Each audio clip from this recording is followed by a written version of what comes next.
t'es prêt, mon rôle, ça. Je sais pas si vous voulez. Ouais, ok. Ouais, bonjour à tous, bienvenue à cette première assemblée du Front pour l'indépendance nationale. Merci à Bruno et Fabienne de nous prêter leur librairie, l'atelier librairie Le Livre Voyageur. Donc, première assemblée, comme je dis, qui a des airs d'inauguration, même si ça serait un peu inexact de dire ça, parce que ça fait maintenant un mois que le FIN existe, et même des actions de terrain, à rythme assez soutenu. Ça, je voulais prendre l'occasion de vous dire un peu, d'expliquer justement, de mettre les points sur les i, qu'est-ce que le FIN.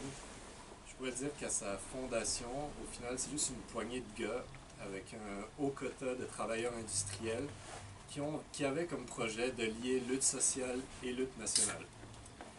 Instinctivement, on le formule comme ça, mais je veux dire, ça serait assez inexact de le faire. Ça consisterait un peu à se définir par les yeux de nos ennemis, parce que on sait que toutes les luttes d'indépendance dans le monde impliquaient leur bagage de lutte sociale, c'était intrinsèque, c'était dans leur essence. Et donc là où ça se complique au Québec, c'est dans le militantisme. On a essayé par le passé de militer un peu partout.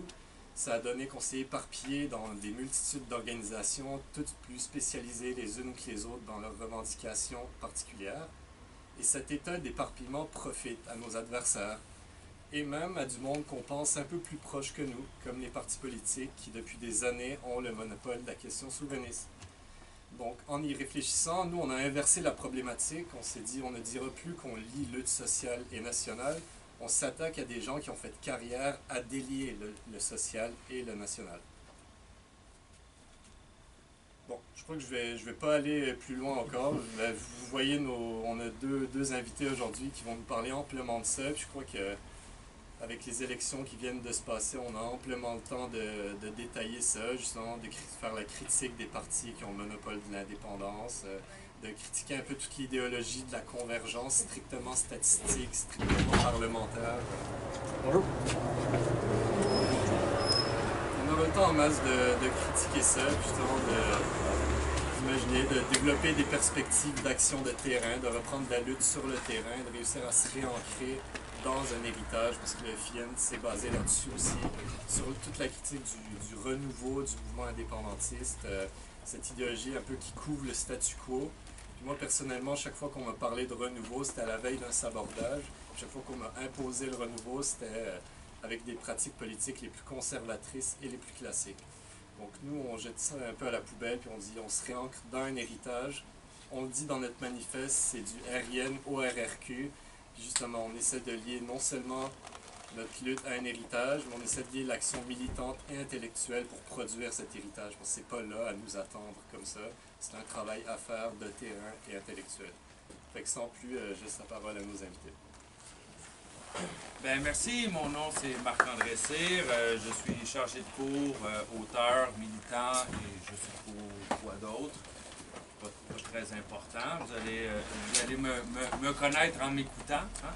Je ne vais pas commencer à vous faire mon pedigree et encore moins à vous parler de la couleur de ma peau ou de je ne sais trop quelle niaiserie. Je vais vous parler de trois choses. Pour remplir le mandat qu'on m'a donné, que le FIN m'a donné, c'est-à-dire parler des élections, non pas de ces élections aussi présentement, parce qu'on s'entend qu'on n'est plus capable d'en entendre parler, primo. Puis secondo, ben, il ne s'est pas passé grand-chose, hein, sauf peut-être une hausse de l'appui à la CAQ et la normalisation du Parti conservateur et d'Éric Duhem, qui, selon moi, est un individu excessivement dangereux. Il a trouvé le moyen de se normaliser à cause de la marchandisation, n'est-ce pas, de l'information. Vous avez peut-être, comme moi, quand vous lisez le journal le matin, quasiment la première chose qu'on allait faire, c'était lire sur le Parti conservateur. On s'attendait à ce qu'il y ait quelque chose, à ce qui brasse. Hein? Mais justement, on embarque dans ce jeu-là. C'est exactement là où ils nous attendent. Donc, sur les élections en général, pour ou contre, ça vaut-il la peine de s'y investir? Sur la nécessité de l'utopie qu'on a perdue, n'est-ce pas? On vit dans un monde où l'enfermement idéologique est extrême, où il ne semble plus y avoir d'alternative au capitalisme, et je crois que ça rentre dans votre stratégie, dans votre projet également. En tout cas, ça devrait alimenter votre réflexion à ce sujet-là. Et plus précisément sur la question nationale, eh bien, d'essayer de décortiquer avec vous les concepts d'État, de nation, de peuple et de prolétariat. pour voir qu'il y a effectivement des liens entre ces concepts-là, mais aussi des ruptures. Ça vous va comme programme? Je demande toujours ça de manière rhétorique, mais vous n'avez pas joué à la dernière seconde. Donc, l'illusion électorale. On a, je crois, si on veut qualitativement changer la société comme nos camarades nous ont qui nous ont invités veulent le faire, à se poser de sérieuses questions sur le régime électoral. Pourquoi on croit encore, surtout à gauche, la droite est très bien servie par le système électoral, je le constate, mais pourquoi nous, en tant que socialistes, que gauchistes, que communistes, on y croit encore? Mystère et boule de gomme. Pourquoi on croit encore à ça? Pourquoi on croit encore à ces promesses? Et pourquoi on peste, on crie, on rage contre les politiciens pour, après 5 ans, continuer à les voter, continuer à les réélire? Pourquoi on croit qu'il s'agit d'un problème de personnalité, n'est-ce pas? Pourquoi on se dit toujours que si c'était quelqu'un d'autre, ce serait différent? Ça fait quand même quelques centaines d'années qu'on se fait tenir ce discours-là, n'est-ce pas? Ah, mais votez pour moi, ça ne sera pas pareil. Et c'est, là où je vais vous amener, c'est justement ça qui manque, par exemple, à Québec solidaire. Par exemple, c'est que malgré, puis je sais que dans Québec solidaire, il y a des gens très sincères, hein, c'est justement pas ça la question, des gens issus du communautaire, des gens issus de la gauche, des gens issus du milieu syndical, etc., qui se battent sincèrement pour les intérêts des travailleurs, des travailleuses, des femmes, des poquets, etc. Mais c'est pas comme ça que ça se passe. C'est la machine qui nous gobe, c'est la machine qui nous mange, qui nous digère et qui, bon, 3 petits points. Il faudrait un jour avoir autre chose que des belles promesses à proposer à la population. Le seul député qui pourrait avoir une incidence dans l'émancipation sociale des gens, c'est un député qui, lorsqu'il serait élu, renoncerait à son pouvoir, hein, pour le remettre dans les mains de la communauté. C'est un député qui n'agirait pas comme le représentant d'un pouvoir sur les autres, mais qui, un coup qu'il aurait capté ce pouvoir-là, parce qu'il existe quand même, le redistribuerait en quelque sorte à la communauté de manière directe. En ce sens-là, on parle d'un pouvoir d'agir, hein, d'un pouvoir d'agir qui est collectif et qui, selon moi, est synonyme de liberté. La liberté, contrairement à ce qu'en pense Duhaime et sa gang de Mongols, ce n'est pas faire ce qu'on veut. La liberté, ce n'est pas faire du sidou sur un océan sans fin où on peut aller dans n'importe quelle direction quand ça nous tente. Non.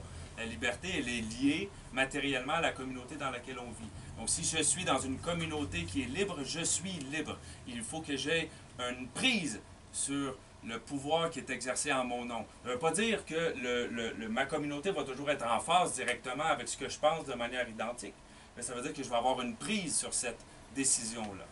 Donc, le processus est important. Et pour changer ce processus-là, il faut changer le processus du pouvoir même. Il faut changer la structure du pouvoir même. Pour le dire sans détour, je voterai peut-être un jour. J'ai voté une fois ou deux dans ma vie par erreur. Mais ce sera pour le communisme et pour la liberté que je voterai. Je voterai pour des assemblées. Je voterai pour mettre fin à la séparation entre les gouvernants et les gouvernés, pour mettre fin à l'exploitation. Ça va être un vote qui va finalement se faire à partir de l'État, hein, parce que c'est pas nous qui déterminons le processus, c'est pas nous qui déterminons comment sont fabriquées les circonscriptions, etc., etc., mais un pouvoir qui va démanteler en quelque sorte ce pouvoir sur nous pour en faire un pouvoir d'agir, un pouvoir collectif, commun. Être libre et agir, c'est la même chose. Et agir, c'est toujours collectif. Un député, donc, devrait abandonner ce pouvoir-là. Et en ce sens-là, la préfiguration, le principe de préfigurer, hein, d'incarner aujourd'hui, ici, maintenant, la liberté qu'on veut plus tard, chère aux anarchistes, me semble une voie importante. Prendre le pouvoir pour le dissoudre, autrement dit, du même souffle. un député ou une députée qui aurait autre chose à proposer que des promesses et qui, évidemment, on fonctionnerait par étapes. Vous allez me dire, ah oui, mais là, t'es fou, c'est de l'utopie, on va y revenir, c'est mon deuxième point. Oui, je suis un peu fou, mais ça n'a rien à voir avec ce que je vous dis présentement. L'utopie, on en a besoin. Et oui, y aller par étapes, progressivement, par des réformes même, mais dans le bon sens. Hein? Pas travailler à reproduire toujours le même et à revenir toujours au point zéro. Quelques idées, parce que ce que je dis peut sembler abstrait et justement utopique. Subdiviser les comtés en plus petites unités, chacune ayant des porte-paroles élus et redevables devant des assemblées. Trouver une place pour les syndicats, pour les groupes de femmes, pour les groupes de défense des itinérants, pour les groupes immigrants. Le tout dans un juste retour du local au national à l'international, sans jamais que la base ne perde justement cette prise qu'il peut avoir sur le pouvoir, d'agir de la communauté. Bref, votez aussi pour des représentants, pour une liste, hein? Un député qui dit, vous, c'est pas moi que vous élisez au lendemain des élections, voici 100 noms de 100 personnes qui vont nous représenter dans mon quartier. Rendre tout ce beau monde-là révocable, leur donner des mandats impératifs dès aujourd'hui. Et puis là, bah, vous me permettez de fantasmer, hein, démanteler la police, des trucs comme ça, pour en faire des garderies, par exemple. Se doter d'un journal local de débat, se doter d'assemblées et développer des forums Internet. Pour le dire dans une formule mathématique, pratiquement, la Commune de Paris, plus Twitter, moins Elon Musk, égale socialisme. L'utopie, donc, parce que c'est vous êtes sans doute un peu utopiste, dans le bon sens du terme, bien entendu, mais justement, ça devrait toujours avoir un bon sens, l'utopie. L'utopie, c'est ce qui nous permet de mettre en tension la société telle qu'elle est, d'une part, et ça nous permet aussi de voir dans le passé qu'est-ce qui a été écrasé comme utopie. Hein, on a tendance à voir le passé de l'histoire comme un mouvement linéaire qui nous mène du point A au point B, et le point B étant nécessairement le nec plus ultra de la société, surtout aujourd'hui. Hein, on a la prétention, n'est-ce pas, d'être dans la société, la seule civilisation possible, c'est la nôtre. Mais il y a des mouvements dans l'histoire qui ont été écrasés, qui apportaient autre chose. Et de faire vivre l'utopie aujourd'hui, c'est aussi de faire vivre ces utopies-là du passé, de saisir la charge critique qui a été dénoyautée, qui a été aplatie par le grand train du progrès. Donc, on vit malheureusement dans une époque désenchantée, déchantée, je ne sais même pas si ça existe, mais non, déchantée. Ben Saïd parle du désenchantement narcissique du combat collectif. Je pense que vous savez, si vous êtes militant, militante, vous savez un peu de quoi il s'agit. Hein? On rationalise tout. Oui, mais qu'est-ce que ça va me donner à moi, cette lutte-là? Hein? À partir d'une logique de coût-bénéfice. Oui, mais ça va être quoi mes sacrifices à moi, etc., etc. Et ça fait en sorte que la gauche en est réduite, finalement, à critiquer les institutions qui lui nuisent. On est comme l'empêcheur de tourner en rond du système d'exploitation, de domination impériale, coloniale. On revendique une autre fin du monde, hein, qui serait plus inclusive, plus équitable, où chacun, chacune ne se sentirait pas micro-agressé par les derniers mots de l'humanité. Sans collectif, sans lutte collective, il reste que des solutions individuelles.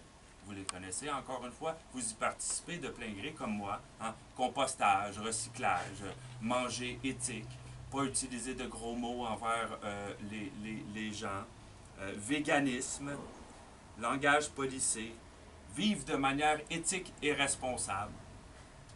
Aujourd'hui, ça forme un engagement politique. Hein?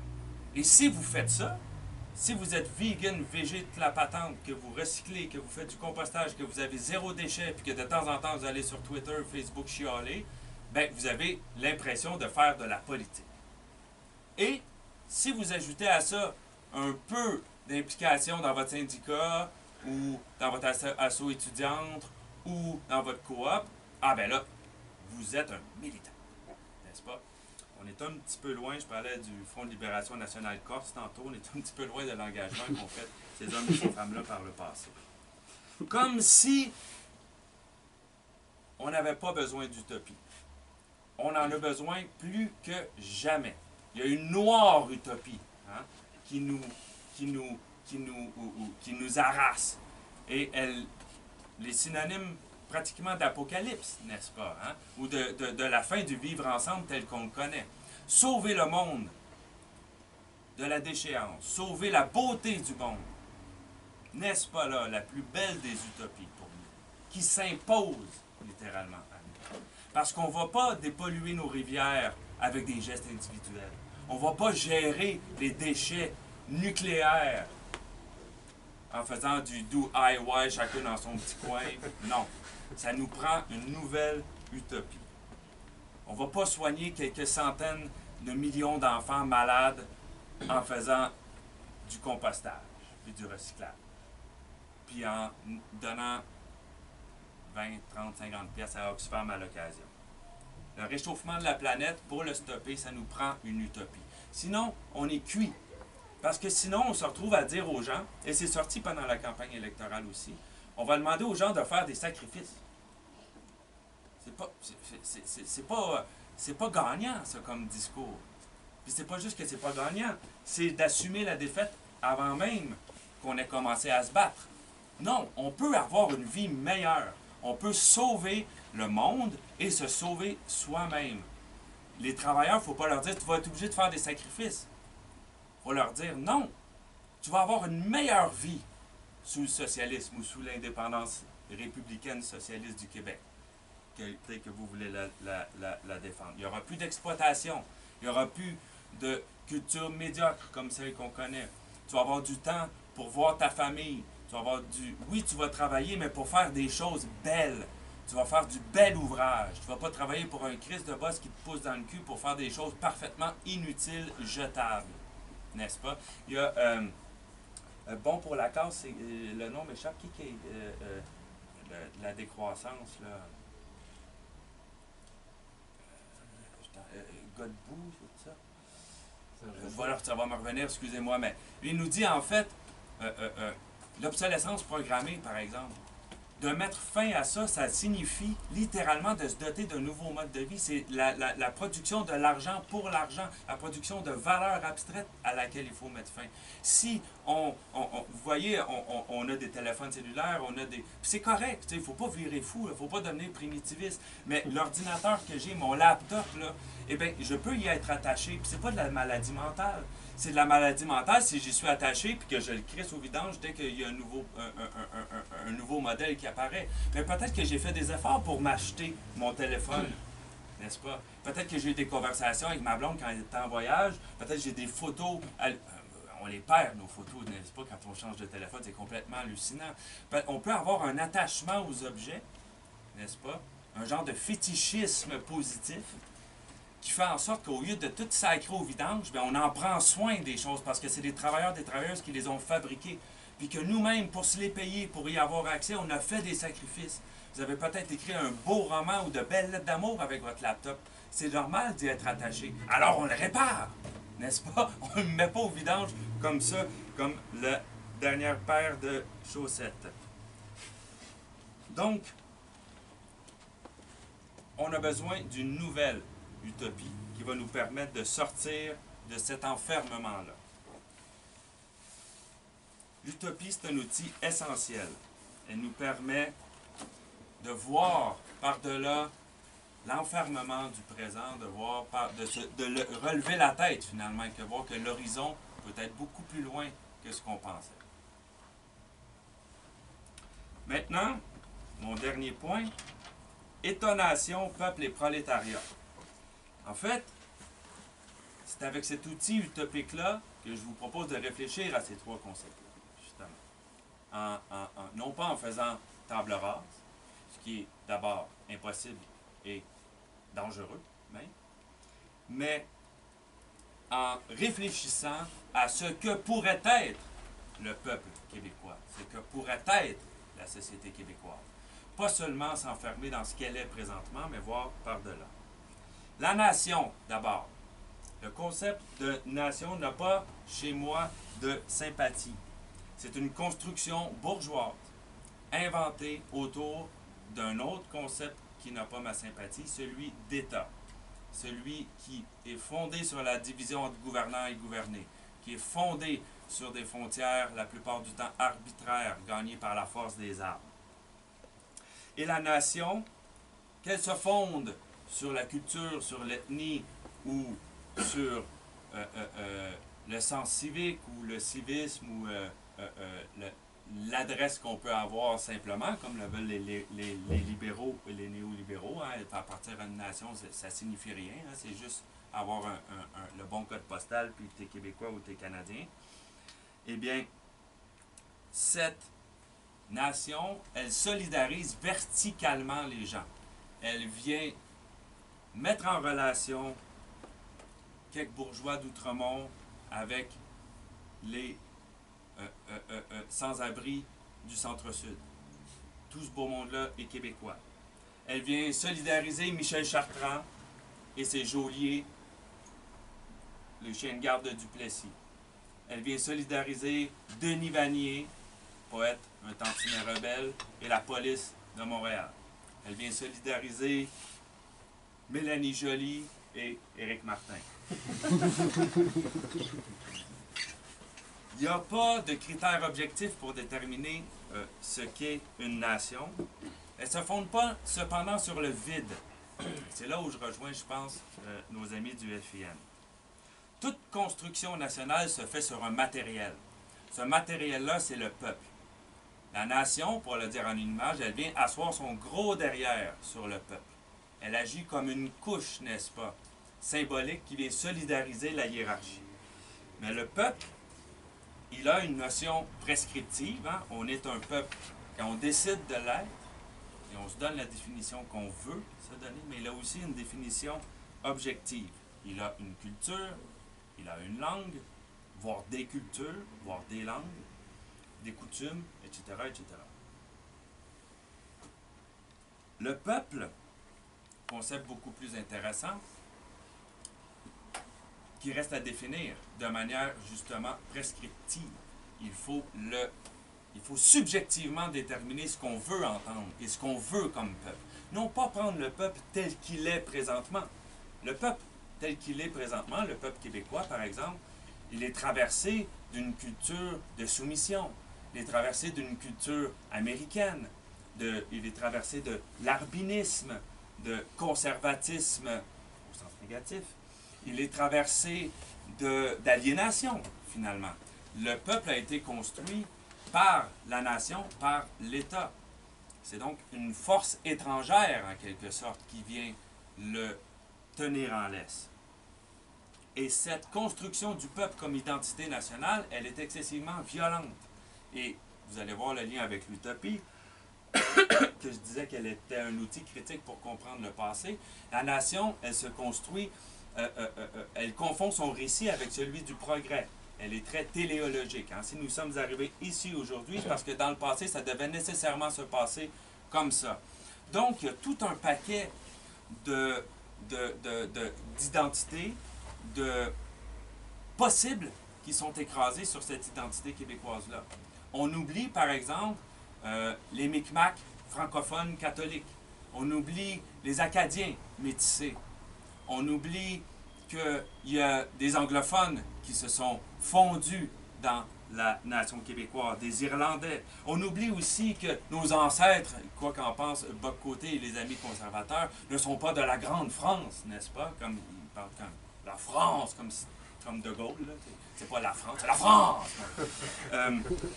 Non, nos ancêtres, ils étaient corses, basques, ils étaient italiens, ils étaient autochtones, ils étaient irlandais. Tout ce métissage-là, il est oublié pour faire du peuple un. Une chose. Et c'est pas pour rien qu'on retrouve dans le discours nationaliste conservateur, pas nécessairement de gauche, quoique, on parle pour le peuple. Le peuple québécois n'est pas comme ci, le peuple québécois pense comme ça, il y a ceci dans l'âme du Québec. Non, c'est toujours le reflet de celui qui parle, parce que le peuple, il est fragmenté, il est multiple, il y a un mince fil rouge qui l'unit. Mais de dire les Québécois sont comme ci, sont comme ça, surtout de la part d'un sociologue, c'est de la BS, comme disent les Américains, de la bullshit. Là où ça devient encore plus intéressant, c'est que dans ce peuple qui réunit aussi, qui exclut en quelque sorte la bourgeoisie, les notables et les bourgeois, etc.,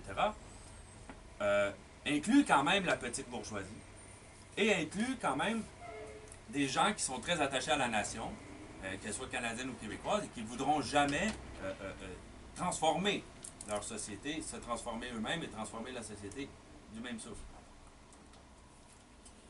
Le peuple a soif. Le matériel du changement social, il se trouve dans le peuple. Et c'est ça que beaucoup de mes camarades, qu'ils soient marxistes ou anarchistes ou post-patentes, oublient souvent. Le prolétariat, c'est une classe ou une anti-classe, hein, la classe qui met fin à la lutte des classes, qui met fin à la division de classes. Il est une partie du peuple, tel qu'il est présentement. C'est le matériel du peuple, du prolétariat, pardon. Le peuple est un matériel qui s'est soumis à la classe qui règne la bourgeoisie et à son exploitation. Mais ça veut dire que ce matériel-là, si on veut construire une émancipation, il faut en prendre compte, il faut le saisir.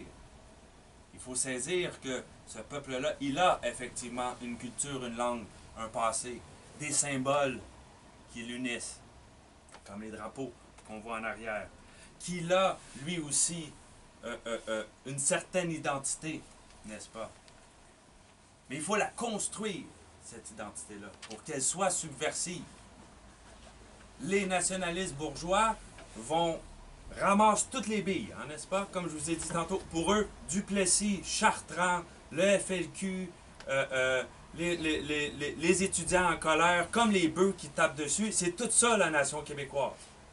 Eh bien, nous, c'est pas réellement ça qu'on veut émanciper, n'est-ce pas? Il faut arracher le peuple à l'État bourgeois. L'arracher de manière presque psychanalytique, hein? Ça fait mal, une psychanalyse. On voit tout le mal qu'on s'est fait ou qu'on a fait aux autres, puis on ne se trouve pas très beau. Mais on peut regarder ça en face, sacrer ça au vidange, puis aller de l'avant. C'est un peu la même chose.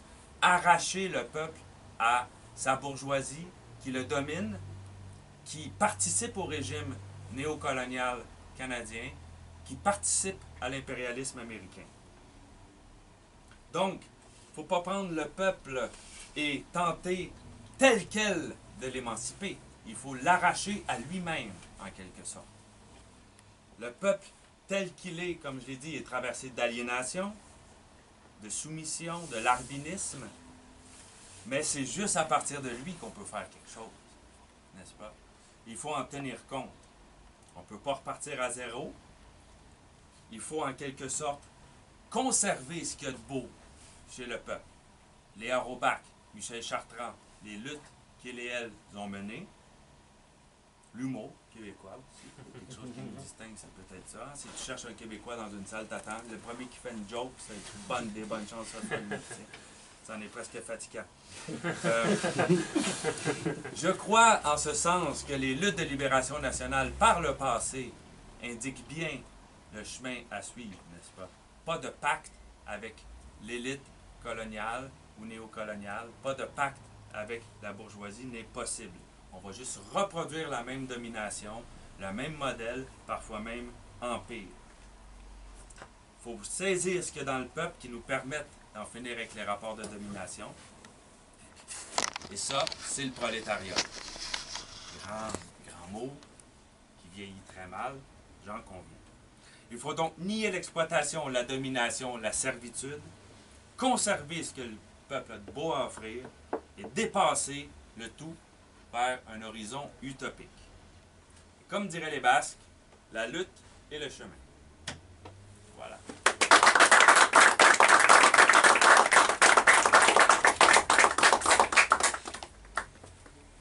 À mon tour. Merci de l'invitation aux camarades du FIN. Je suis Éric Martin, professeur de philosophie au Cégep de Saint-Jean-sur-Richelieu et bien d'autres choses, mais comme m'a dit Marc-André, nous ne sommes pas là pour parler de nous-mêmes. Alors je vais faire une réflexion en 15 points, rapidement, à grande vitesse, sur le rapport entre l'émancipation et l'enracinement. Voilà le programme. Alors, les dernières élections nous ont démontré à quel point le mode de scrutin est démocratiquement infect, pour reprendre ce que disait René Lévesque, à quel point nos institutions parlementaires monarchistes, d'héritage britannique, reconduisent la domination. La preuve, hein, après tous les parages des uns et des autres, la CAQ est sortie encore plus forte et même devenue une sorte de puissance impériale. Si nous posons à la base l'exigence de Cornelius Castoriadis, qui était d'ailleurs une influence importante sur Marcel Rioux, Gabriel Gagnon et autres penseurs québécois importants, ce qu'il appelait l'exigence d'autonomie et l'exigence d'auto-institution de la société. Donc la liberté de l'individu, mais aussi la capacité pour la société de s'auto-instituer, plutôt que de subir une forme de domination, ce qu'on appelle de l'hétéronomie, autrement dit une loi que la société ne choisit pas et qui lui tombe dessus. Une liberté qui supposerait la capacité de satisfaire les besoins, une satisfaction véritable des besoins, mais aussi la capacité de poser librement des fins, de déterminer ce qu'on veut appeler la vie bonne. C'est quoi la vie bonne pour nous au Québec? Qu'est-ce qu'on veut? Quel monde voulons-nous? Alors que dans la société postmoderne, nous n'avons pas la capacité de décider ce que sera la vie bonne. C'est le système technico-économique, c'est le capitalisme et les machines déchaînées qui décident ce que seront les fins collectives. Et donc, ça participe de ce que Marcel Rioux appelait un effacement des finalités. On ne peut plus remettre en question la direction que prend la société parce que des systèmes décident à notre place, des algorithmes, des robots, des intelligences artificielles maintenant. Et donc, on est encore plus loin dans l'aliénation qui nous dépossède de cette autonomie individuelle et collective. Alors, la question, c'est quelles sont les formes de domination qui se placent dans le chemin du projet d'autonomie, qui sont des obstacles au projet d'autonomie. Et pour le comprendre, ça exige de développer ce que j'appellerais une compréhension synthétique des différentes formes de domination et donc de résister à la tentation d'une approche unilatérale qui dirait par exemple le problème c'est l'économie. Oh non, non, le problème c'est le patriarcat. Hein? Le problème c'est le racisme. Ouais. Une tentation chez les uns et les autres de s'enfermer dans une seule variable, on pourrait dire. Alors que je pense qu'au contraire, il faut penser la totalité, c'est le propre de la pensée dialectique. Pensons aux marxistes qui historiquement avaient comme point très important, très positif, comme on l'a dit, de penser la domination de classe, mais chez qui la question de la langue et de la culture a souvent été négligée, sauf peut-être chez des gens comme Marcel Rioux qui sont une exception. Un autre exemple, ce serait la manière dont le débat médiatique ou idéologique est structuré aujourd'hui. Division en deux camps simplificateurs. D'un côté, le nationalisme conservateur qui a été évoqué tantôt, qui veut sauver la nation en laissant crever ceux qui vivent dedans, comme disait Michel Chartrand. On ne peut pas sauver la langue en laissant crever ceux qui la parlent, mais ce nationalisme, entre guillemets, souvent d'ailleurs qui vire en autonomisme, ne pense absolument pas à la domination. Donc on a le choix entre ça, ou sinon, un autre camp qui s'oppose au camp numéro 1, qu'on appellera le camp du progrès, qui est enthousiaste envers toute forme de progrès, une sorte de gauche postmoderne, libérale, individualiste, peu importe comment on l'appelle, qui pense que l'important c'est de défendre la liberté de l'individu. Une sorte de liberté hors sol et sans limite. L'individu doit pouvoir faire ce qu'il veut. Hein, au fond, avant c'est le maître qui pouvait faire ce qu'il veut, et là l'esclave, dans la dialectique maître-esclave, revendique la liberté sans limite du maître. Et le pseudo-débat dans lequel nous sommes est structuré dans le faux dilemme entre ces deux options, soit le bobcottisme, soit la gauche postmoderne. Et il n'y aurait pas d'autre option. Alors bien sûr qu'il y en a une autre option.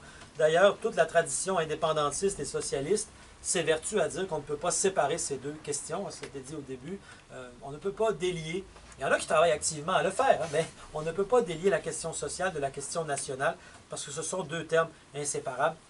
Pour la simple raison qu'on ne peut pas régler les injustices sociales sans questionner la domination des institutions coloniales comme l'État canadien, ou en se contentant encore pire, tu l'as évoqué aussi Marc-André, de demander plus d'inclusion au sein du système. Hein. Ce qu'on veut, c'est être inclus à l'intérieur du Canada, à l'intérieur du capitalisme, à l'intérieur du système.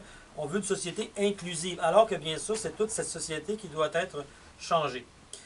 À l'inverse, on ne peut pas régler les injustices sociales, on ne peut pas régler la question nationale sans penser la question des oppressions diverses.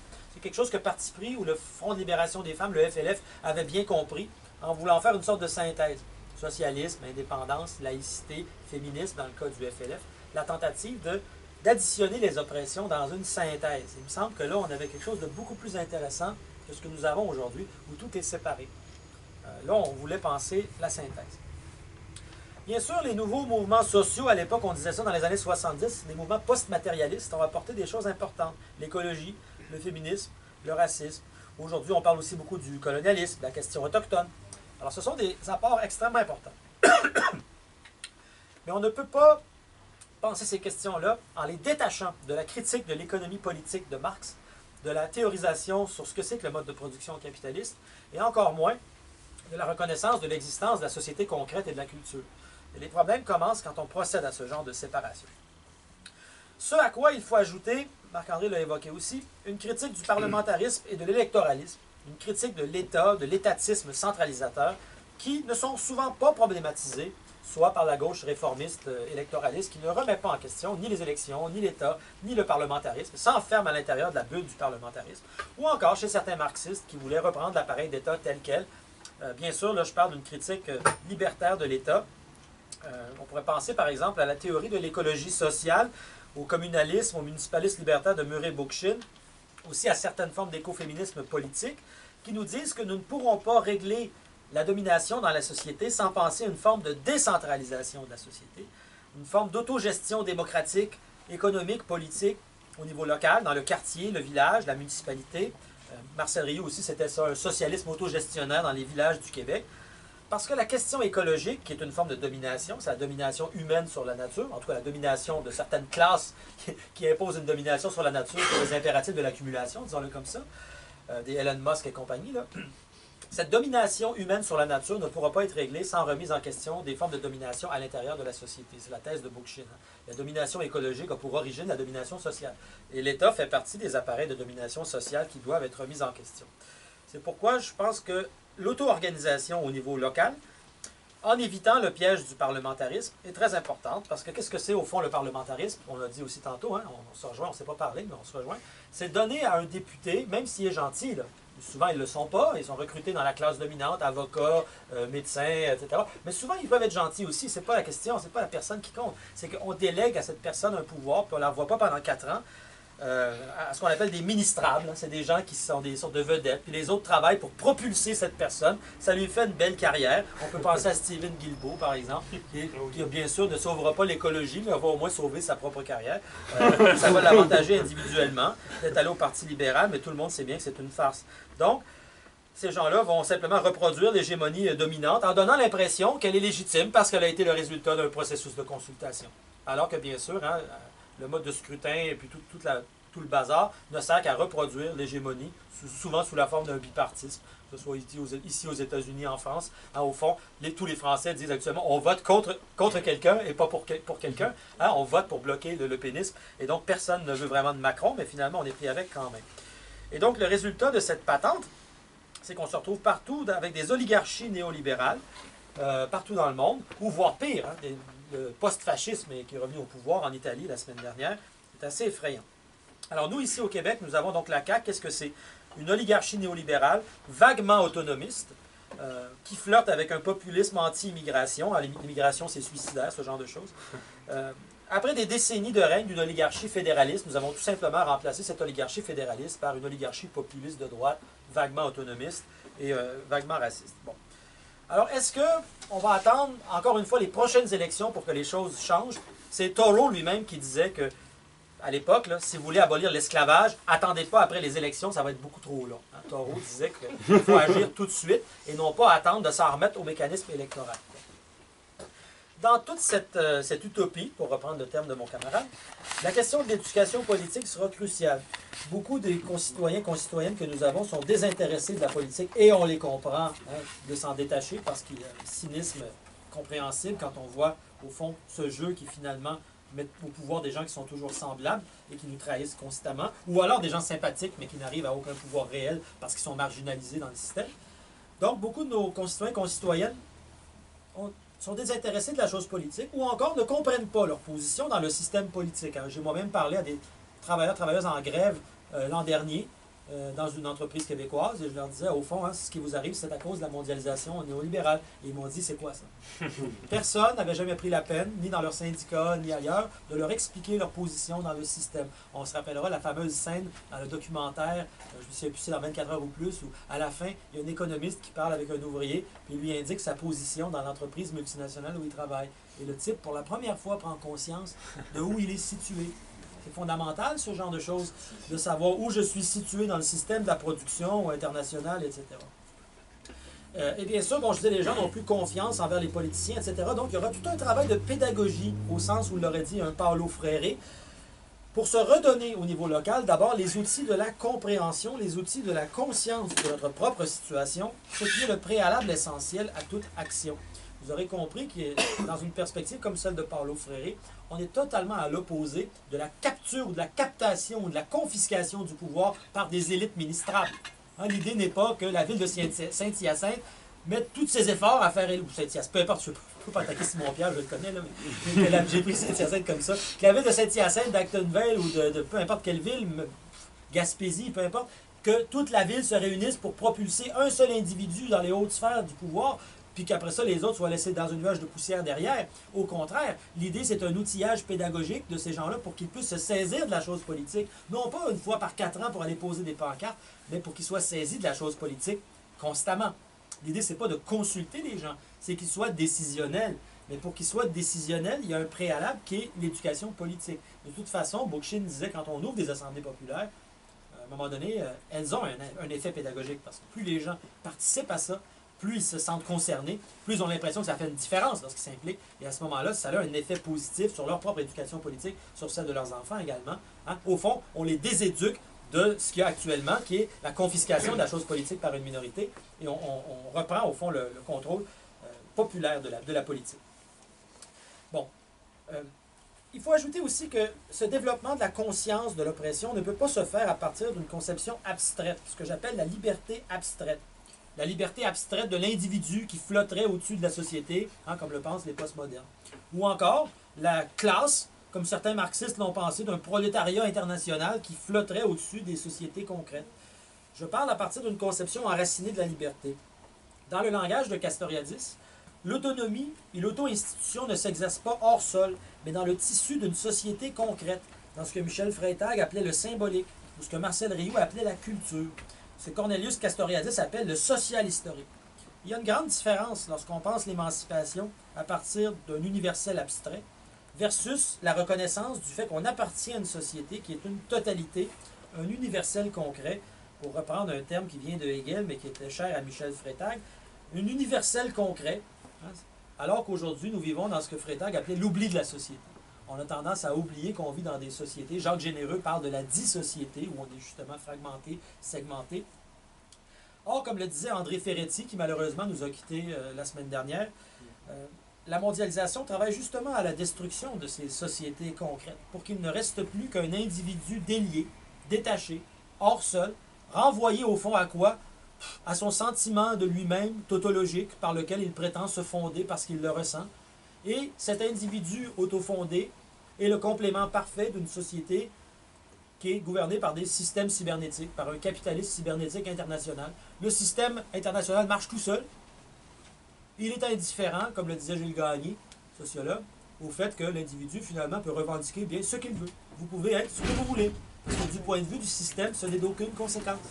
Alors évidemment, à rebours de ça, la reconnaissance de la médiation de notre appartenance à une société concrète, dans notre cas, qui est la société du Québec, c'est le point de départ pour une lutte pour l'émancipation qui part d'une conception située de la liberté et non pas une conception abstraite de la liberté. Enracinée, si vous préférez.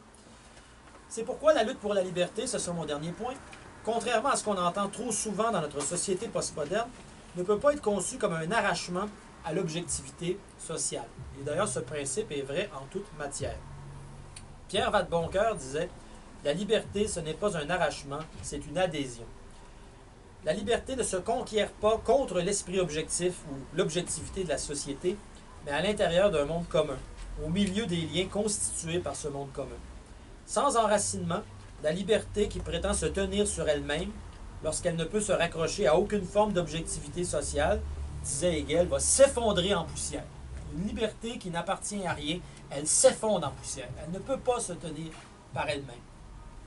Toute la question étant donc de savoir comment nous pouvons libérer à la fois les individus et la communauté concrète à laquelle ils appartiennent, même si pour le moment, ces individus et cette communauté sont dépossédés d'eux-mêmes par des mécanismes d'aliénation. La liberté, au fond, ne peut se réaliser que par la médiation de l'appartenance.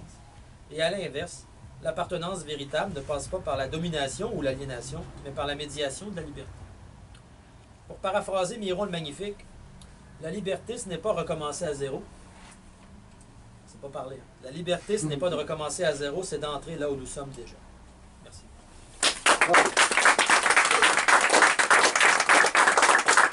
Est-ce qu'il y a des commentaires, des questions de la part des gens? Des choses que vous voudriez dire? Vous n'avez rien dit sur les syndicats. Avez-vous un mot à dire sur le syndicalisme québécois en particulier? Ben, c'est sûr que là, c'était des considérations générales sur la nature de la liberté, mais il me semble que oui, c'est sûr que là, le syndicalisme il y a un rôle fondamental à jouer là-dedans, dans ce qu'on peut appeler la réhabilitation du deuxième front. Les syndicats dans les années 70, avec les grands manifestes, ne comptons que sur nos propres moyens, etc., le manifeste des 100, Marcel Pepin, il y avait la perspective de quand même un projet socialiste indépendantiste qui était derrière, plutôt que des luttes à la petite semaine pour des conditions matérielles. C'est pas mal, là. Moi je suis en faveur de toute lutte qui améliore la condition des ouvriers, bien sûr, mais il ne faut pas perdre de vue la nécessité d'une transformation qualitative générale de la société. Si ça c'est perdu de vue, les syndicats eux-mêmes, ils vont finir par devenir des co-gestionnaires du capital. Et la disparition des formations politiques dans le monde syndical est un grave problème. L'absence des comités d'action politique qu'il y avait à l'époque, dans les années 70, même dans les grèves, quand on fait des grèves, il y a des points où c'est écrit « formation politique », puis les conseillers syndicaux sautent par-dessus, je l'ai vu moi-même, parce qu'on ne donne plus de formation politique. Moi, je suis dans un milieu de professeurs, j'ai plein de mes collègues qui n'ont absolument aucune idée de comment fonctionne la société capitaliste. Pas parce qu'on est professeur qu'on est au courant nécessairement de ces choses-là. Je veux dire, même des professeurs de sciences sociales, là, mais encore moins, on peut être professeur de génie électrique, on est au cégep, on n'a aucune idée de comment fonctionne la globalisation capitaliste. Si ce n'est pas expliqué, c'est comme les ouvriers de tantôt, là, si ce n'est pas expliqué ce que c'est que la globalisation, les gens ne le savent pas. Donc, non seulement ça prend l'utopie du deuxième front, mais ça prend des formations politiques, d'éducation populaire beaucoup plus profondes. Sans quoi, le syndicalisme devient une sorte de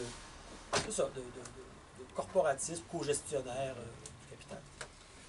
Je suis assez d'accord, puis j'ajouterais juste que peut-être plus concrètement, je veux dire, si vous êtes des militantes, des militants qui voulaient transformer les choses, l'adhésion aux syndicats, je dirais, ça dépend lequel. Il y a des syndicats qui sont irréformables, tu ne touches pas à ça avec une pôle de 10 pieds, tu vas te contaminer, il n'y a rien à faire, c'est des jaunes, comme on les appelait dans le temps, tu sais. Il y a des fois une implication qui est à faire justement pour faire du damage control, hein, pour s'arranger que l'exécutif de ton syndicat ne te plante pas de poignard dans le dos, ben, il faut assurer une présence. Et d'autres fois, ben, il y a des comités autonomes aussi à former, d'aller chercher des quelques ouvriers un peu plus allumés sur le lieu, puis dire, ben, le syndicat est pourri, qu'est-ce qu'on fait autour d'une bière, de manière autonome, comment qu'on fait pour... on devient un comité d'action politique, finalement, sur un lieu de travail. Puis, il y a sans doute des endroits aussi où ça vaut la peine de se présenter aux élections, de monter une équipe, puis de s'engager corps et âme. Mais je dis ça pour ajouter à ce qu'il vient de dire. Donc, ça veut dire que principe de cogestion, principe de gérer l'exploitation, donc de s'auto-exploiter, bon, c'est du sadomasochisme qui peut être le fun de temps en temps dans un lieu circonscrit, mais le syndicalisme, c'est autre chose. C'est ça, c'est l'anarcho-syndicalisme avec lequel il faut renouer. Michel Chartrand se réclamait ouvertement de l'anarcho-syndicalisme. Il me semble que c'est plus personne qui dit ça aujourd'hui. Je suis anarcho-syndicaliste, on peut bien le dire, mais où sont ces gens-là aujourd'hui dans le syndicat? À part les LWW peut-être, mais qui ouvertement dans le syndicalisme québécois se revendique de ce terme-là, il serait à réhabiliter à mon sens. J'avais différentes questions. J'ai adoré votre conférence, mais je voulais savoir si vous connaissez certains auteurs en France. Par exemple, Étienne Chouard qui parle du RIC, Référendum d'initiative citoyenne. Je me demande, c'est quoi votre perspective par rapport à ça? Et aussi, Kémy Séba, le pan-africaniste en Afrique, qui base sa contestation anticapitaliste, anti-impérialiste, mais dans une posture identitaire, enracinée et ethnique. Et aussi, je voulais savoir, que pensez-vous des alliances entre les identitaires conservateurs et les communistes? On voit ça en France avec notamment Loïc Chagnon, le communiste, puis Pierre-Yves Rougeon. L'alliance entre ces souverainistes de droite et ces communistes, souverainistes aussi de gauche, contre la mondialisation. Enfin, je me demande si au Québec, on peut aussi faire une alliance avec certains conservateurs anti-mondialistes pour permettre une lutte commune. Et cette alliance-là peut-elle se faire? J'ai comme 3 questions. Juste 3, t'es sûr? On peut se parler après. J'en ai décidé plus que ça. Je ne vais pas répondre à tout parce qu'on va y passer la nuit, hein, puis tu veux rajouter après. concernant l'identité, c'est quelque chose, c'est une identité révoltée que ça nous prend. C'est une contre-identité, finalement. Il faut refuser l'identité qu'on tente de nous imposer. Il faut dire non, je ne suis pas ça, je suis autre chose. Parce que dès qu'on nous enferme dans une case, on vient de perdre une partie de la richesse du monde et de la richesse individuelle et collective des gens, n'est-ce pas? Donc, le panafricanisme, vraiment pas sûr. Vraiment pas sûr. Concernant l'impérialisme, il y a là quelque chose d'intéressant. J'ai moi-même utilisé le mot tout à l'heure, mais encore une fois, faut s'auto-éduquer, et j'en suis la preuve parce que j'ai utilisé le terme de manière acritique. Mais l'impérialisme de qui? De quoi? On n'est plus là. Je veux dire, l'impérialisme américain, c'est l'impérialisme de l'argent, c'est l'impérialisme de la valeur. C'est elle qui détruit nos beaux jardins, qui détruit nos paysages. C'est pas qu'ils soient américains, québécois, canadiens, autochtones, blancs, noirs, jaunes avec des pitons mauves, comme dirait Falardeau. Ça n'y change rien. Donc la rhétorique anti-impérialiste, elle me semble un peu désuète, en fait. Je veux dire, parce que ça nous mène souvent dans les bras de la petite bourgeoisie et de la bourgeoisie encore, et à défendre des trucs un peu ridicules. Je veux dire, de défendre, par exemple, je te donne un exemple schématique. Tu sais, on va défendre Céline Dion parce qu'elle vient d'ici contre des chanteuses pop américaines, parce qu'elles sont américaines. Ça n'a aucun sens. Je veux dire, Céline Dion, elle n'est pas québécoise. C'est pas québécois ce qu'elle chante. Ça n'a rien à voir. Qu'est-ce qu'il y a de québécois là-dedans? C'est déjà américain. Donc, de défendre ça, où on se retrouve avec le PQ qui défend ben, il défend des jobs, ça c'est correct. Mais défendre les traductions, on est rendu... l'épaisseur de la culture est tellement rabougrie qu'on est défendu. Non, on va traduire les choses nous-mêmes, ça ne passera pas en France. Traduire quoi, câlisse? C'est ça, peut-être ça la question qu'il faudrait se poser. Il y avait d'autres questions, mais je te laisse... Pour ce qui est d'Étienne Chouard, c'est quelqu'un dont j'ai déjà entendu le nom, mais malheureusement, je ne le connais pas assez pour vous répondre. Vous avez l'air de connaître ça plus que moi. Le référendum d'initiative citoyenne, c'est une idée que je connais. Ça peut être intéressant dans certains cas, mais ça prendrait une structure permanente qui permet qu'il y ait de l'initiative citoyenne, pas seulement des référendums ponctuels. D'autre part, je ne connais pas l'auteur africain dont vous parlez, mais si c'est sur une base ethnique, on a un sacré problème. Parce qu'il y a eu quand même dans le nationalisme québécois une évolution importante à partir d'une conception ethnique vers une conception politique de la nation. Et s'il y a une dimension ethnique, ça c'est préoccupant pour moi, mais je veux dire, je ne connais pas ça, donc vous pourriez m'instruire là-dessus. Mais le troisième point me parle davantage. L'alliance avec la droite, c'est une bonne question. D'un point de vue tactique, il peut arriver parfois que des forces indépendantistes ou souverainistes doivent considérer des alliances ponctuelles avec des forces plus à droite. Moi-même, dans mon propre livre, j'évoquais l'idée, par exemple, qu'est-ce qu'on fait si l'indépendance est proposée par la droite? Est-ce qu'on vote oui? À mon avis, oui. Il faut voter oui, d'un point de vue hegelien. Pourquoi? Parce qu'un peuple qui se dote d'institutions rationnelles, comme un État qui lui appartient, c'est déjà mieux qu'un État colonial qui domine ce peuple. Mais évidemment, on peut pousser la logique plus loin, et là, on aura un problème avec ces gens-là. Parce que si le but, c'est simplement de se doter d'un État comme le Canada en miniature, eux, ils vont être très contents de ça. Ces forces de droite-là. Mais nous, notre projet va être d'aller beaucoup plus loin et de remettre en question ce centralisme étatique pour aller vers une forme de démocratie locale, de communalisme, d'autogestion, ainsi de suite, de municipalisme libertaire. Et là, il n'y aura plus d'alliance possible avec ces gens-là. Donc, tactiquement, il peut y arriver parfois qu'il faille, je veux dire, se salir les mains pour qu'il y ait un progrès du point de vue institutionnel. Bien sûr, ça s'est vu dans l'histoire. À moins de jouer les puristes et de dire non, moi je touche pas à ça parce que j'aime pas tout le monde qui est dans ça. Mais oui, mais à un moment donné, s'il faut faire l'indépendance d'un pays, parfois on n'a pas le choix. Mais attention, parce qu'il y a un grave danger dans ça. Parce que justement, c'est le danger, par exemple, de personnes comme. Bon, je ne vais pas taper sur le bas côté inutilement, mais malheureusement, il existe comme référentiel commun ici. C'est quelqu'un qui va tout à fait être d'accord sur l'idée qu'il faut faire l'indépendance du Québec, mais après ça, notre accord va s'arrêter là. Bon côté m'a déjà dit, personnellement, moi, j'ai aucun problème avec le capitalisme. Ça ne me dérange pas, le capitalisme. Que ce soit le nôtre ou celui de Singapour. Ce sont ses paroles. Donc, si on défend le capitalisme, ben moi, je ne serais plus d'accord. Donc, c'est ça, c'est très limité, au fond. Peut-être que tactiquement, ponctuellement, ça peut arriver, ce genre de choses, mais sur le moyen terme, c'est non viable. Puis c'est pas... Puis d'ailleurs, ça contribue à noyer le poisson. Parce que devant le peuple, ça donne l'impression que le discours de ces gens-là est légitime, alors que le discours qui doit être adressé à la population, c'est que ce genre de discours-là fait partie de la domination, puis qui représente une fausse conception de la liberté et de l'émancipation. Au fond, c'est ce qu'on peut appeler des faux amis du peuple. Merci. Y a-t-il quelqu'un d'autre? Autre question? Ben moi, ce serait. C'était pour contredire sur les syndicats un peu. Je suis d'accord sur le contenu. Tu dis, justement, ils sont rendus corporatistes, ils demandent juste des petites demandes matérielles et tout. Mais un des gros paris du FIN, c'était justement de contourner les directions syndicales puis d'aller dans la base.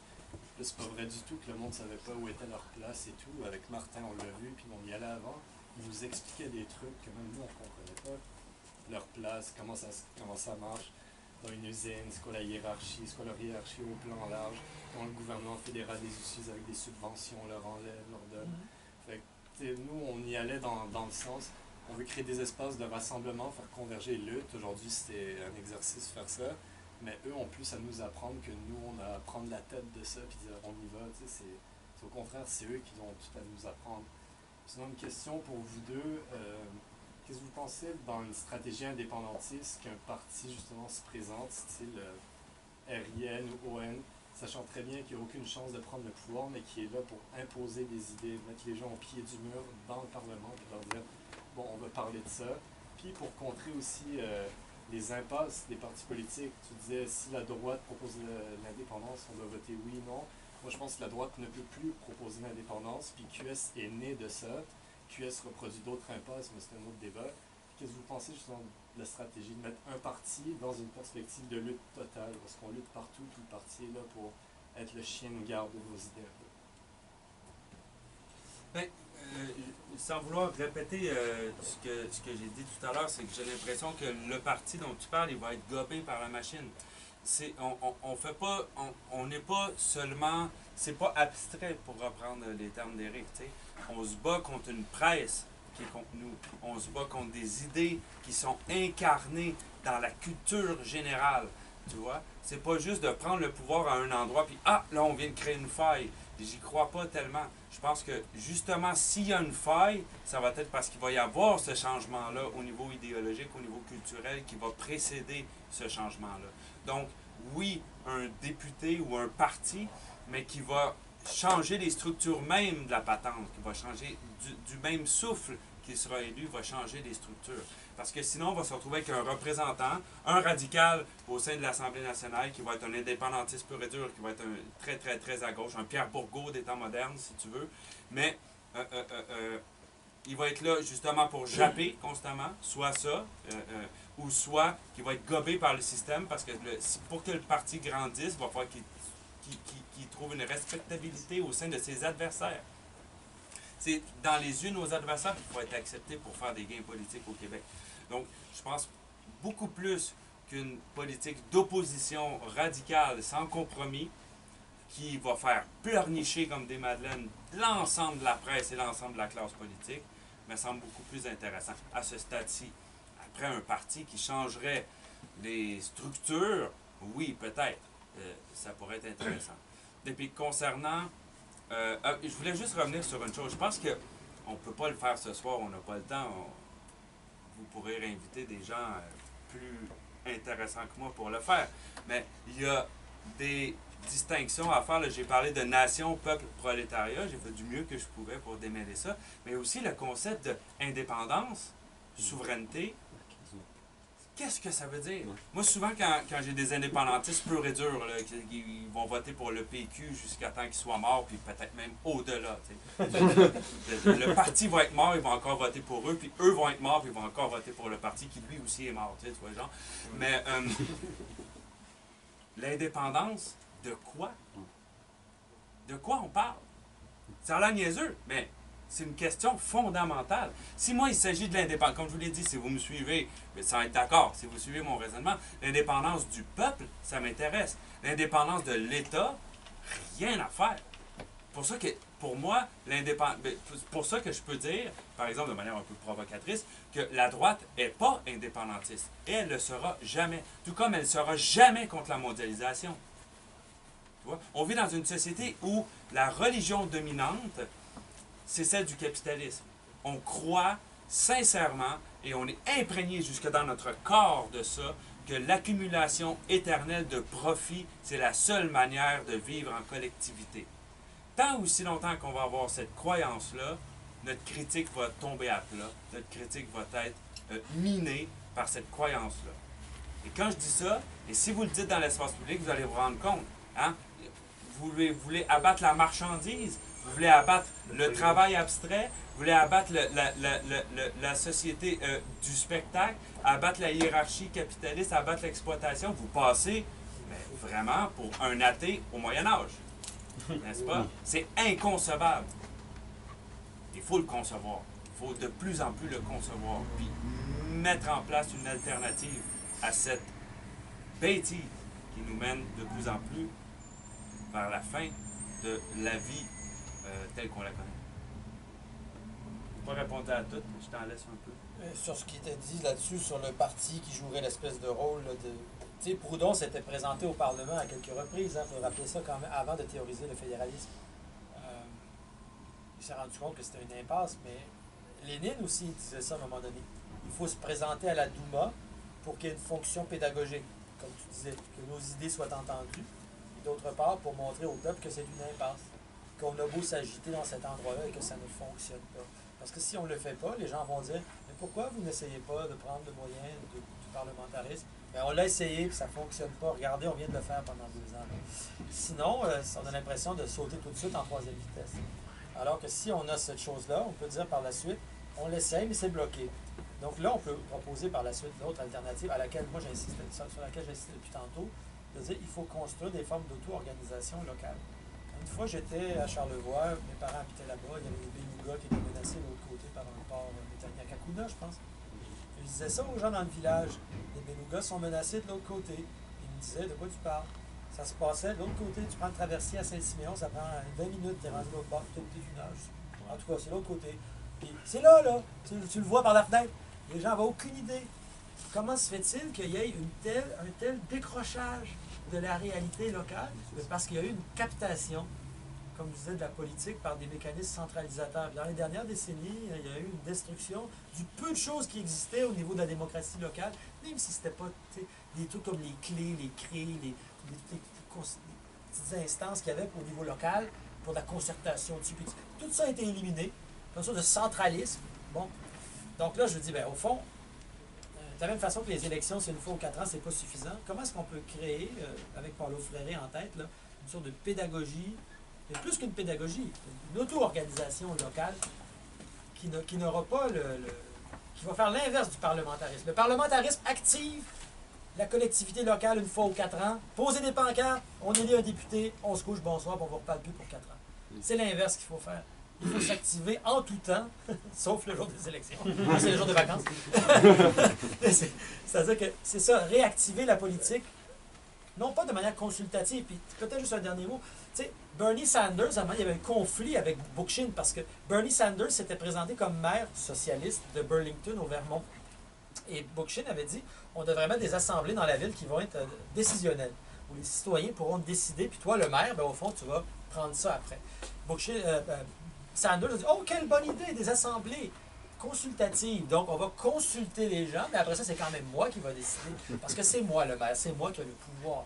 Donc, Sanders, qui est toujours une figure sympathique dans le monde médiatique, parce qu'évidemment, on l'oppose à Trump, donc on a tendance à aimer Sanders, mais du point de vue de Bookchin, Sanders, c'est un usurpateur, c'est un centralisateur qui avait monopolisé le pouvoir et qui avait mal compris ou pas voulu, pas accepté, en fait, d'ouvrir ces assemblées citoyennes décisionnelles et qui, par la suite, s'est allié avec des promoteurs immobiliers puis une centrale nucléaire. Donc, c'est ça. Donc, est-ce que ça peut être utile? Oui, je pense que ça peut être utile d'avoir quelque chose comme ça, mais sans illusion que ça puisse faire autre chose que bloquer très, très vite. Et donc, le vrai projet doit être un projet de décentralisation et de pédagogie préalable. Voilà. Mais juste très, très vite sur la question, les ouvrières aussi ont quelque chose à nous apprendre. Puis c'est pas juste dans un sens tout à fait vrai. Je veux dire, il y a beaucoup de petits bourgeois dans nos tours universitaires qui auraient énormément, y compris des gauchistes ou pseudo-gauchistes qui auraient intérêt à descendre dans une shop ou dans un atelier à l'occasion. Mais je ne peux pas élaborer. Mais selon moi, le mouvement doit se faire des deux Non, sens. mais c'est tu sais. dialectique, quand même. Moi, ma job, c'est de lire des livres, puis d'enseigner, puis tout ça. Tu sais, je veux dire, je suis chanceux. Mais premièrement, il faut que je le reconnaisse. Là. Sans parler des crises de privilèges. Là. Je suis chanceux, c'est ça ma job. Tu sais. Puis évidemment, j'ai accès à des choses que l'ouvrier qui travaille comme un fou 50 heures par semaine n'a pas accès. Mais lui aussi a accès à une expérience que moi à laquelle je n'ai pas accès. Fait qu'il faut juste qu'on se parle. C'est ça un mouvement social aussi. Tu sais. C'est la raison pour laquelle on vous fait venir ici, c'est que vous êtes des intellectuels, vous êtes universitaires. Nous, on travaille, on est comme des ouvriers, on fait la sale job dans la société. Vous avez des comptes à rendre au peuple, dans le fond. C'est pour ça qu'on vous fait descendre jusqu'en bas sur une table, puis on vous charge de questions. On veut faire ce lien-là ensemble, à la place de faire une critique vulgaire ou qu'il y aurait comme, justement, qu'on applique pratiquement la division du travail. Que moi, travailleur manuel, je critique les salles, les intellos gauchistes, et de vous, votre côté, le travailleur intellectuel, vous critiquez les manuels qui n'ont rien compris. Nous, on va forcer cette union-là parce que c'est justement la société qu'on veut faire, c'est détruire, c'est dépasser la division du travail entre le travail intellectuel et le travail manuel. Donc, on le fait présentement, on fait de la préfiguration. Excellent. Excellent. T'as une question, toi? Oui. Toi, ça fait longtemps que tu as levé le livre. Ouais, non, là, tu me lances là-dessus comme ça. Pas de mauvaise question, pas de mauvaise réponse. Tu me rappelles ton prénom, Éric? Mais Éric, à la fin, tu te poses une question rhétorique. C'est quoi les solutions concrètes? C'est quoi les pistes de solutions pour amener une conscientisation de ces gens-là? En fait, moi, je m'intéresse beaucoup à ces institutions, ces organismes-là qui peuvent amener une conscientisation, qui peut donner du pouvoir de l'empowerment aux gens. Est-ce que c'est une question juste rhétorique ou est-ce que tu as des pistes de solutions en fait face à... Mais tantôt, je vous ai cité Fréré. Cette année, par un drôle de concours de circonstances, je me suis retrouvé à animer un cercle de lecture sur le livre de Paulo Fréré avec Ronald Cameron qui avait organisé à travers un groupe communautaire qui s'appelle Québec fou de ses solidarités. C'est ça, en tout cas, gros cercle de lecture sur Paulo Fréré. Il y avait 5-6 cercles de lecture qui roulaient en même temps, puis on lisait Fréré. Puis j'ai vraiment été très impressionné par ce texte-là parce que je ne l'avais jamais lu. Puis quand on lit ça, on se rend compte que Fréré, c'est tout un marxiste, tout un dialecticien. C'est quelqu'un de très brillant. Puis toute l'idée de Fréré, c'est d'aller dans les localités. Bon, évidemment, là, c'est plutôt en Amérique latine, des paysans, puis tout ça, mais d'aller dans des collectivités locales, partir de l'expérience justement vécue par les gens dans leur milieu de travail, sur leur terre, etc., avec, je sais pas moi, le propriétaire terrien local, tout ça, de partir de là, de prendre la mémoire puis l'expérience de ces gens-là, puis de les aider, au fond, à formuler ce qu'ils savent déjà, comme c'est ça l'idée. Ils savent déjà, mais il faut le resynthétiser d'une autre façon. Donc là, avec même des photos, des pièces de théâtre, toutes sortes de choses, pour essayer de... Donc, moi, je pense que là, Fréré, il y a quelque chose à aller chercher dans ça. Puis Bookchin aussi. C'est très concret ce que Bookchin nous propose. C'est quoi un municipaliste libertaire? Des cercles de lecture qui, par la suite, forment des militants. Ces militants-là, le but, c'est qu'ils prennent le pouvoir dans leur localité au niveau municipal, mais comme disait Marc-André, pas pour le garder, pour le dissoudre, pour le redonner à l'Assemblée populaire locale. Donc, il y a tout un aspect cercle de lecture, pédagogie, avec l'aspect tactique qui sont fusionnés. Donc là, il y en a plein des trucs comme ça qu'on peut aller chercher. Alors, c'est ça, je vais m'arrêter là, mais disons, Fréré, Bookchin, pour moi, ce sont des pistes intéressantes. Okay. Parce que là, je joue un peu sur l'aspect assemblée publique de l'événement, parce que ça m'a l'air d'être un safe space pour chialer ici. Puis en même temps, qu'on puisse profiter un peu de la journée qui va venir après. Parce que moi, dans le fond, à ma job, je passe la plupart de mon temps, je suis quand même chanceux, je suis comme dans l'interprétation du patrimoine. C'est ça un peu ma job, là. Je passe ma journée à raconter à du monde l'histoire de la place où est-ce qu'on est, puis ça c'est nice parce qu'il y a un lien avec le territoire et tout ça, puis tout. Sauf que, ce qui est un peu aliénant avec tout ça, c'est que tu te rends compte, quand tu es dans cette machine-là, que c'est beaucoup du gros fast-food intellectuel. Si je peux donner un exemple assez concret, c'est comme, par exemple, on a un petit bout où est-ce qu'on va parler d'Expo 67, c'est un bel événement, l'ouverture du Québec sur le monde, des choses comme ça. Puis là, ils vont mettre genre Jean Drapeau sur un piédestal. Et comme, regardez, c'est la paire de lunettes de Jean Drapeau. Jean Drapeau, il a tellement façonné l'histoire du Montréal qu'on connaît aujourd'hui. Expo 67, c'est un projet qui relève du fédéral. Là. Je veux dire, Jean Drapeau, ça donnait juste que seulement à l'époque. Bref, là, je donne un exemple assez concret, là, mais tu sais, c'est un peu aliénant là, après tout ça, quand tu te rends compte que toi, qui es super investi là-dedans, puis qui est content de pouvoir partager ça avec le monde, après, finalement, tu te rends compte que le but de la place, ça reste quand même de se faire du cash catching avec les gens qui passent, puis qui sont oui, je suis tombé content, je viens de me faire raconter un peu l'histoire de la place. Puis là, c'est comme, je sais pas me placer là-dedans, parce que je me trouve chanceux aussi, là, dans le même sens, là, de pouvoir œuvrer dans ce milieu-là. Tout. Mais là, finalement, je me rends compte que c'est encore juste la même cossin qu'ailleurs. Puis je suis juste content de pouvoir partager ça avec vous en ce moment. Mais je sais pas si vous, comme, je sais pas, name drop des auteurs. On s'en sort pas de ce que vous écrivez, c'est-à-dire que même moi j'enseigne la philosophie. Ouais. On pourrait dire, ah, vous n'êtes pas aliéné, vous enseignez la philosophie. Mais non, il y en a plein d'aliénations dans ça aussi, dans les conditions de travail, dans les contenus, dans la bureaucratie. Il y a un espace de liberté au milieu de ça que j'imagine que vous aussi, vous pouvez exploiter d'une certaine façon à votre manière. Mais ça reste qu'on ne pourra pas, même dans des lieux comme ça, qui sont des lieux de culture, entre guillemets, l'aliénation, elle reste là. Ça reste des lieux qui sont là pour produire de la valeur. Ça reste des lieux où on est salarié, en condition de salarié, où il y a une hiérarchie, il y a des gestionnaires, il y a des conseils d'administration. Donc, cette hiérarchie-là demeure à critiquer. Puis c'est pour ça que même dans des espaces, dans des jobs de col blanc comme ça, ou dans des jobs plus qui ne sont pas nécessairement des jobs de col bleu, là, il y a de l'aliénation par une autre forme. Puis des fois, elle est plus pernicieuse encore. Parce que justement, tu as l'impression que c'est quoi, on est libre, hein, on est travailleurs de la culture. Hein. Puis donc, c'est aussi psychologique, c'est très difficile. Il y a des gardes d'ego dans les milieux de la culture. Je pense à ce qui s'est passé au Musée des Beaux-Arts l'an passé avec Nathalie Bondy, c'est ça? Bon, donc, au fond, tout ce que ça prouve, c'est que quel que soit le milieu de travail où on se trouve, ça reste la même société. Puis donc, à des degrés variables, bien sûr, on n'est pas en train de pelleter du charbon, on s'entend, moi je ne pèle pas du charbon, mais il y a quand même une dynamique d'aliénation dans mon propre travail, tout comme celle qui était décrite là. Donc, ça montre juste la nécessité d'une critique puis d'une action concertée dans tous les milieux en même temps. Puis le milieu de la culture, c'en est un durant la pandémie qui a été, non seulement les musées, mais aussi les salles de spectacle, etc. Là, c'est des milieux qu'on a vu le mépris pour ça, parce que finalement, c'est pas la production matérielle là, qui importait. Là, fait que la nécessité non seulement de penser ça dans la critique de l'aliénation, mais d'avoir une idée positive de comment ça va être organisé dans une utopie. Qu'est-ce qu'on ferait avec ces lieux-là, justement pour s'assurer que ce ne soit pas une histoire, dans ce cas-ci, par en haut, une histoire de dominant, mais une histoire à la Howard Zinn, une histoire par en bas, sur laquelle Marc-André pourrait parler beaucoup mieux que moi, parce que c'est une spécialité.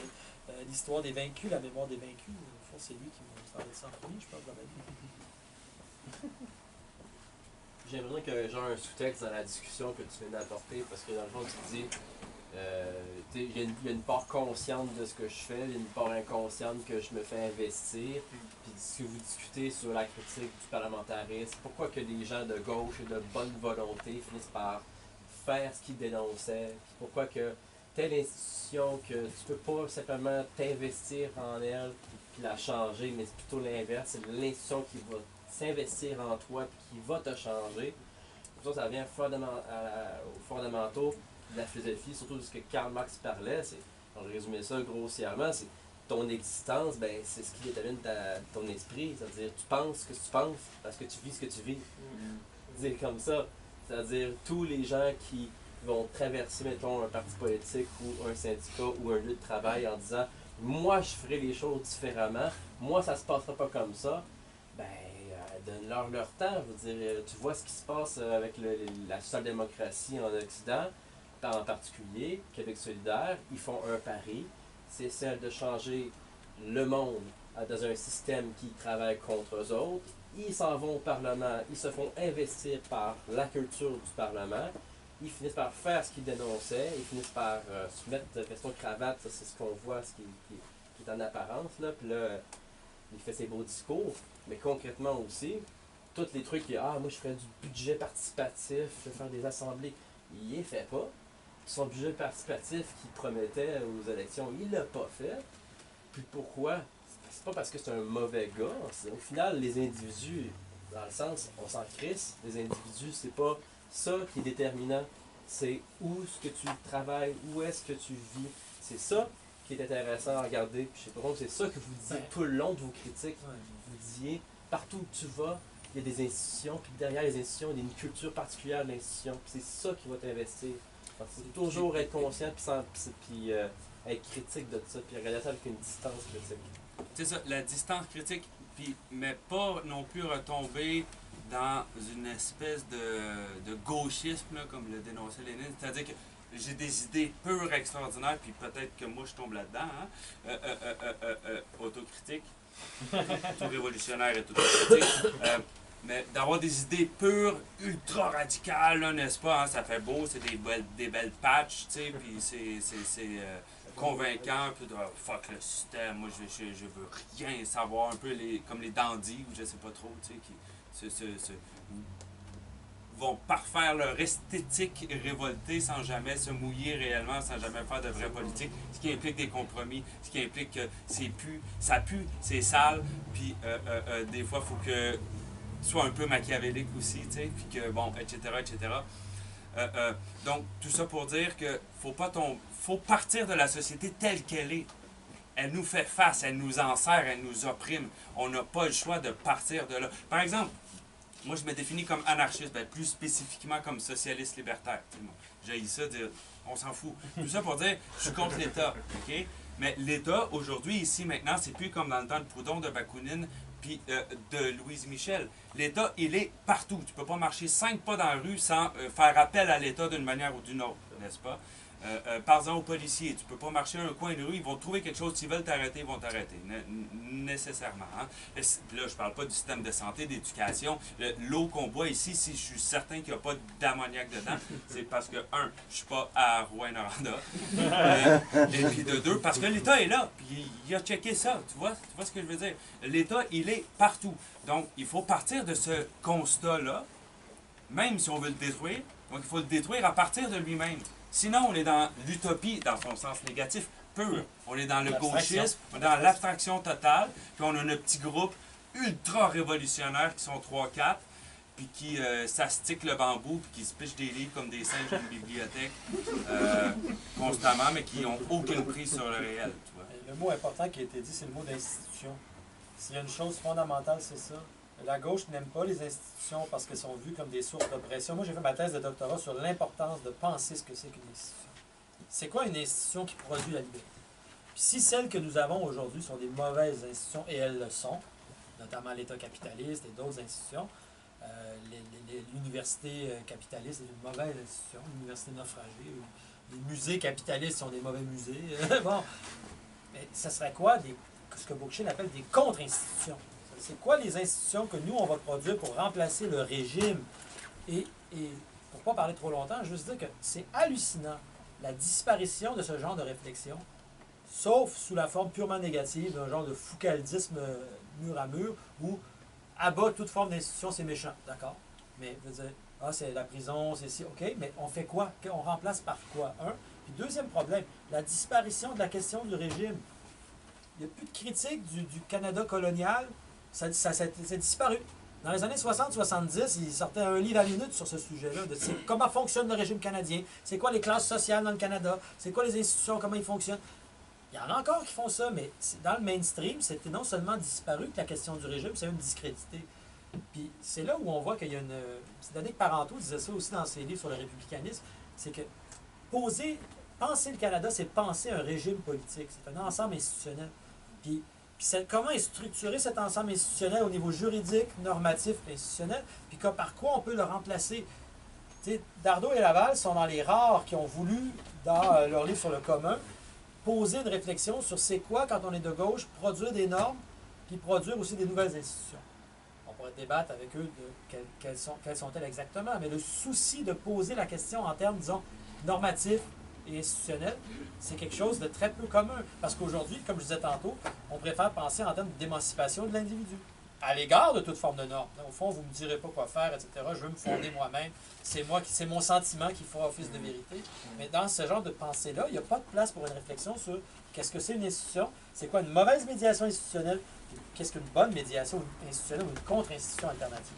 Et ça, c'est crucial de penser ça. Évidemment, l'ancienne solution, c'était dictature du prolétariat, État socialiste, ce genre de choses. Quoi qu'il y avait les soviets, mais ça c'est... Bon. Mais c'est ça, c'est quoi la forme post-étatique et post-capitaliste? Ça pourrait être les soviets 2.0, je ne sais pas, mais il faut avoir une réponse à cette question-là.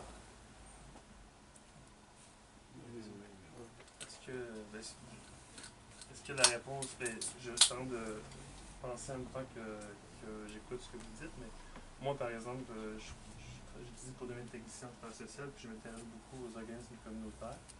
Par exemple, les organismes populaires qui sont là pour les droits sociaux. Donc, par exemple, on accueille des gens qui sont sur la prestation d'aide sociale ou des choses comme ça, et on les réfère, les conscientise sur leur position sur l'échiquier social et macro-social, et on répond à des besoins de base aussi. Est-ce que, il n'y a pas besoin d'appartenance, mais quand même, on arme une personne par l'éclairance de sa propre vie, sur les conditions matérielles de sa vie, mais il n'y a pas moi, pourquoi je suis venu ici, c'est que je m'intéresse vraiment au côté d'appartenance. C'est-à-dire, il n'y a pas, comme tu dis, on essaie de créer, on est libre, mais il n'y a pas de grain d'ancrage à cette liberté-là, au final. Puis, mais en gros, je résumerais par est-ce que l'organisme communautaire peut être le début de ce mouvement social-là, des peuples qui s'aident, puis qui passent peut-être un besoin d'appartenance. Ben oui, moi, je pense que tout peut servir de base à ça. Un organisme communautaire comme ça, un musée, en fait, n'importe quel lieu peut être un point de départ pour ce qu'on décrit depuis tantôt. Ça pourrait être une école, ça pourrait être un CPE, ça pourrait être un groupe communautaire. N'importe où est-ce qu'on se trouve, l'important, c'est que la logique globale doit se diffracter dans tous les espaces.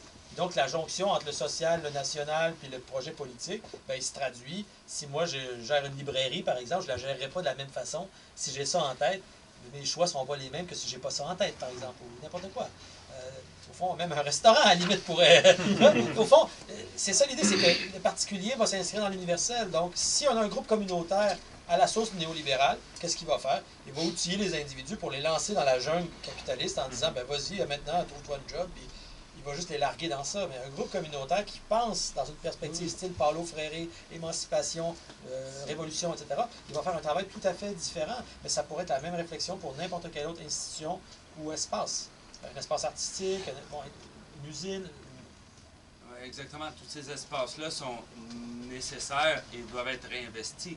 Mais à même titre qu'on ne pense pas ce que l'on veut, mais qu'on pense ce que l'on peut, on n'agit pas comme on veut, mais on agit comme on peut. Ouais. Donc, un organisme communautaire, par exemple, moi, ça fait des années que je pense que c'est quoi la solution pour aider les gens en difficulté, puis tout, ben, laissez-les travailler, ces gens-là, sans qu'ils soient obligés de répondre à une montagne de formulaires, de justifier de manière selon la rationalité mathématique bourgeoise aux besoins des gens. Chris, t'as quelqu'un qui est malade, qui a un problème de dépendance, quoi que ce soit, puis t'as le gouvernement, puis c'est Legault qui a amené ça. Hein. C'est toute cette politique néolibérale-là. Ben, oui, mais combien de gens vous soignez par mois? Un. C'est pas assez? Un.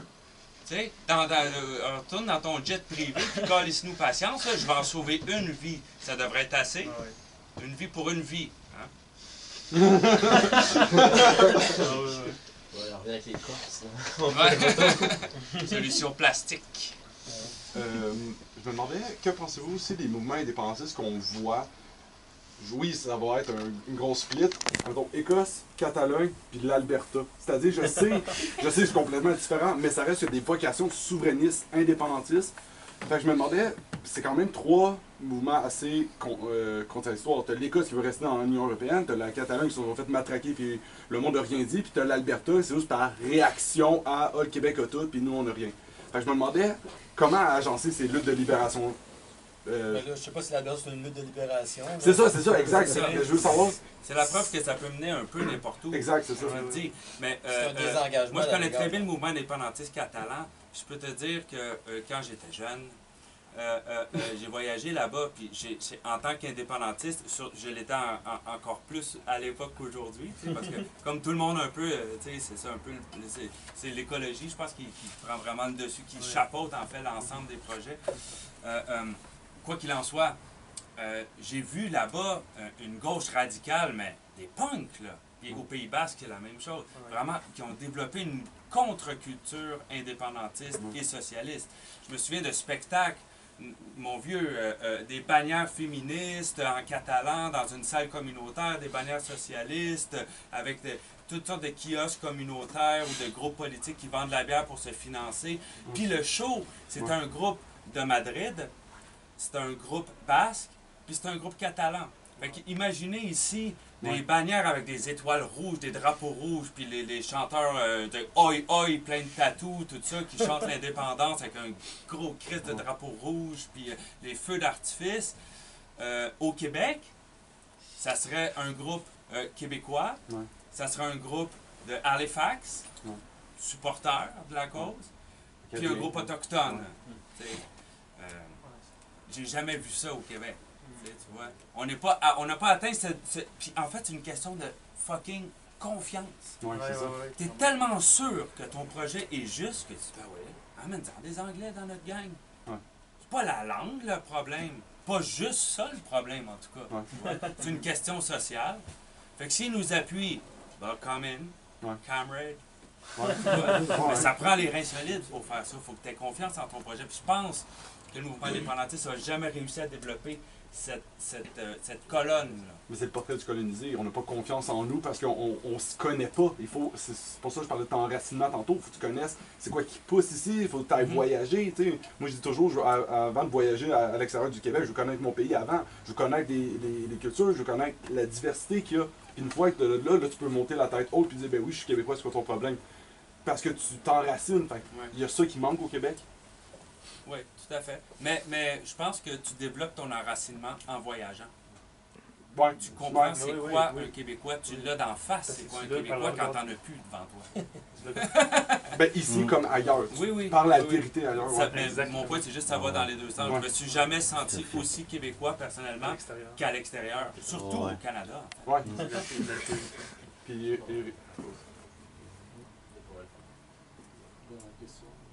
Oui, peut-être c'est une dernière, effectivement. Moi, j'en ai quelqu'un. Là, on a fait quelque chose qu'on est vraiment bon à faire, nous autres. Là. On a chialé pendant comme 2 heures. Là. Puis on a raison, là, sur ce point.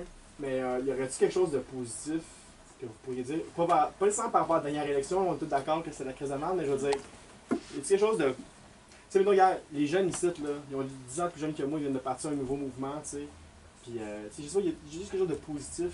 Je sais que ça raconte comme c'est comme full hippie comme question. En fait, je veux dire, c'est toujours des gros constructifs que je peux partir là-dessus, moi, là, à soir. Là. C'est une bonne question. C'est comme, ah, c'est là, il y a cette direction-là qui pourrait être intéressante maintenant. Tu vois quoi? Vas-y. Moi, je pense que y a quelque chose qui est en train de tourner, mais c'est très subtil. Puis j'appellerais ça, ça c'est un point positif, c'est-à-dire que c'est un épuisement, en même temps que c'est hégémonique, il y a un épuisement de ce que j'appellerais le discours abstrait. C'est-à-dire que les gens sentent bien à un moment donné que ça colle pas. Il y a quelque chose qui ne marche pas avec l'espèce de discours qu'on nous propose comme étant, je dirais, la critique acceptable ou la critique la plus répandue. Et là, il y a des gens qui s'impatientent. Ils commencent à dire, ben, désolé, mais ce discours-là, le postmoderne, pour le nommer, là, il ne fonctionne pas. Et là, il y a des gens qui commencent à voir autre chose. Évidemment, il y a des formes de droite de ça, ce qui est nos adversaires, mais à gauche, il y a des gens qui commencent à dire, nous, on ne veut pas d'un individualisme postmoderne. Ce qu'on veut avoir, c'est une lutte concrète pour la liberté qui est enracinée dans notre pays puis qui assume la tradition socialiste. Moi, je trouve ça incroyable. Quand j'ai publié mon livre, Un pays en commun, ça a tombé pour ainsi dire dans un dallo. Mais à un moment donné, ces gens-là m'ont appelé puis ils ont dit qu'ils faisaient ce groupe-là. Bon, mais c'est tout à fait dans le sillage de ce que j'ai écrit. Mais au moment où je l'ai écrit, il n'y a pas de force objective qui se réclamait de ça. Moi, je trouve que c'est un signe. C'est pas le seul, il y en a d'autres. On voit ça aussi chez des écologistes. C'est comme s'il y a un retour du réel. À un moment donné, là, tu vis dans l'abstrait pendant très longtemps. Tu peux flyer très loin dans ça. Mais à un moment donné, il y a le principe de réalité qui revient. Le principe de réalité, d'abord, c'est la nature, bien sûr, mais c'est aussi l'appartenance à des collectivités concrètes. La société, ça existe. Puis l'oubli de la société, ça ne fonctionne pas. On peut pratiquer ça pendant longtemps, mais à un moment donné, on est ramené à la nécessité de penser d'abord que c'est à partir d'un lieu concret qu'on appartient à l'universel. Donc, c'est par la médiation de ce lieu particulier qu'on existe dans le monde. Puis de lutter à partir de cette communauté-là dans laquelle nous sommes, qui est très imparfaite, qui n'est pas, c'est pas un chauviniste d'aucune manière, c'est simplement la reconnaissance que de l'enracinement est un besoin important de l'âme humaine, comme disait Simone Veil, de se battre à partir de la concrétude. Mais moi, je trouve que là, si on est ici aujourd'hui, il y a quand même un certain progrès qui se fait parce que on n'est pas en train de dire ce qu'on veut, c'est la liberté sans limite de l'individu hors sol, auto-fondé, flottant dans les airs, dans les terres. C'est pas ça. On n'est pas en train de se réclamer de cette liberté-là. On est en train de dire qu'au fond, on souhaite une lutte qui soit... en fait, enraciné dans une tradition aussi qui nous précède, puis en même temps adapté aux conditions concrètes où se mène cette lutte-là. Puis ça, c'est un progrès quand la conscience revient à ça. Au lieu de flyer dans des affaires qui sont esthétiquement peut-être sympathiques, mais qui n'ont aucune portée réelle. Donc moi, je trouve que l'existence de ce groupe-là, même si c'est pas encore un groupe de grande ampleur, il y a quand même la démonstration qu'il se passe autre chose. Ça n'existait pas, ça, avant. Il se passe quelque chose. Il y a un groupe qui, objectivement, se réclame de la dialectique entre la question sociale et la question nationale. C'est une bonne chose. Merci. Marc? Dans le même sens que lui, très très rapidement, parce que je connais un peu les Jacks qui ont organisé la soirée, je les ai rencontrés précédemment. Puis je vois dans ce groupe-là, je vois dans plusieurs de vos réflexions aussi ici communes, une lucidité par rapport à la question nationale que j'ai rarement vue. Il y a encore 10 ans, on aurait dit « Ah ouais, ben la solution c'est le PQ ». Aujourd'hui, ça nous fait rire. Donc, c'est bon signe. Je vois une lucidité aussi sur les dommages que peuvent causer la mondialisation capitaliste. Je vois une lucidité sur l'impossibilité d'un pacte avec les classes dirigeantes. Une lucidité sur le parlementarisme aussi. Donc, c'est un peu par la négative. Hein? On se rend compte finalement qu'on est vraiment coincé. Mais bon, c'est souvent quand on est dans le plus grand des noirs possible, dans la plus grande obscurité possible, qu'enfin, on va la trouver, la lumière. Là, parce qu'à un moment donné, on n'aura plus le choix. Puis, on élimine finalement des faux conduits, on élimine de fausses avenues. Et déjà ça, c'est un progrès. Merci.